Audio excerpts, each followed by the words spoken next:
Guys, it's William. Today we're going to be continuing the series of improving your endgames.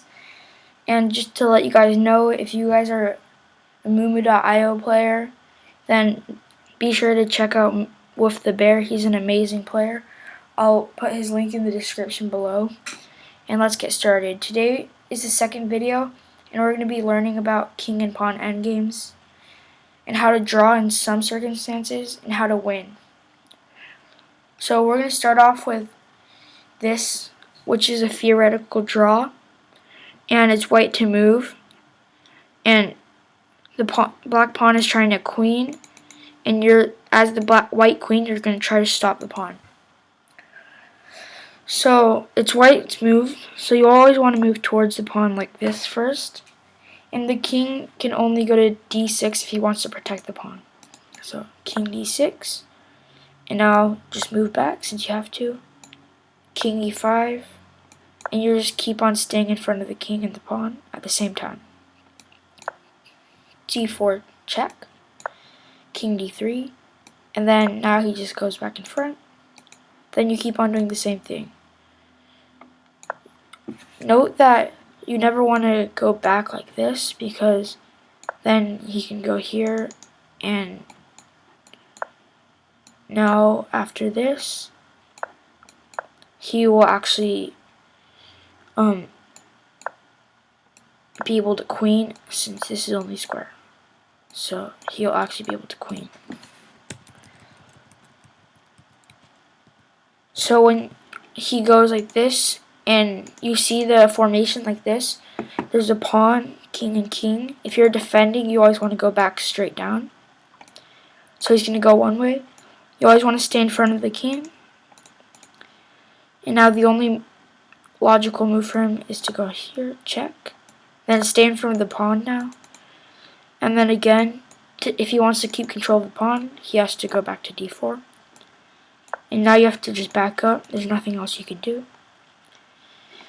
And then, so we showed you before, but let's say you go this, then he just goes to the other side. So you always want to stay in the middle, because now he's actually going to queen, which is not good.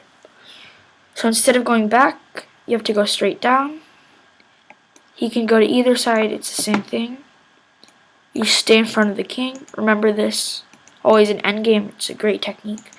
Just always stay in front of the king and the pawn. So now if he checks you, then he goes back. Now, then you go back. Now you can see that the king, if he wants to stay in control of the pawn, he has to go to d1, but this is actually stalemate, since the king covers all these squares and the pawn covers all these squares. So it's actually a stalemate.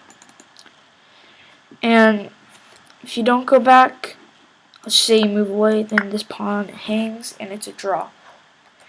So what you need to remember is, when you're in a position like this formation, always go straight back down, always stay in front of the king, and always get in front of the pawn. So the next position I'm going to show you, this endgame position, is we're playing white and the pawn is queening over here, and this is always going to be a win for white if you know how to play this. So it's white to move.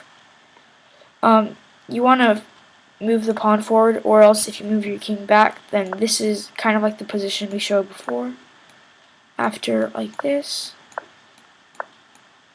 actually this is a win, but that's a bit harder and it's weird. So I'm just going to play e4, and the king is probably going to go here.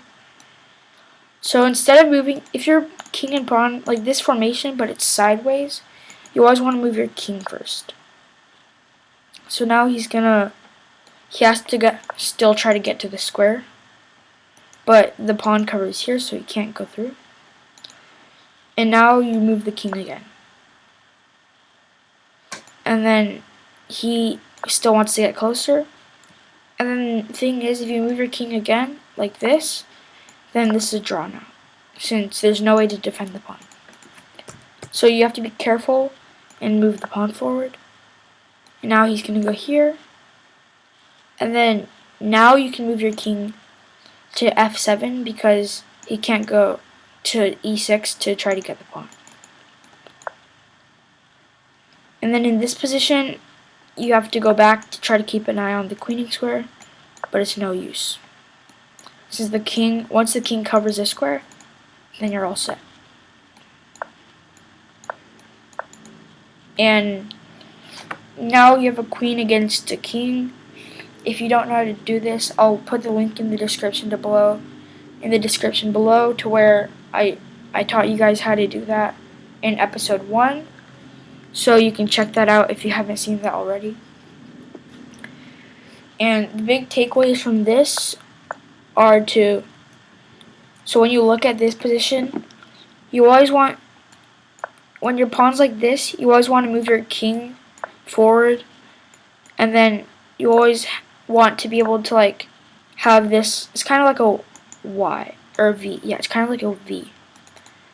And then you always want to deliver this check to make a smaller V.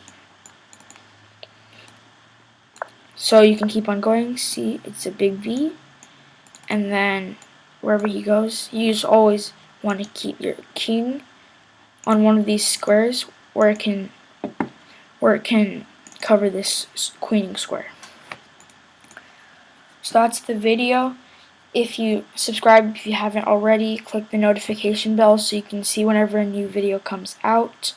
Tell us in the comments below any suggestions you have, any videos you want to see next. And that's it. Bye.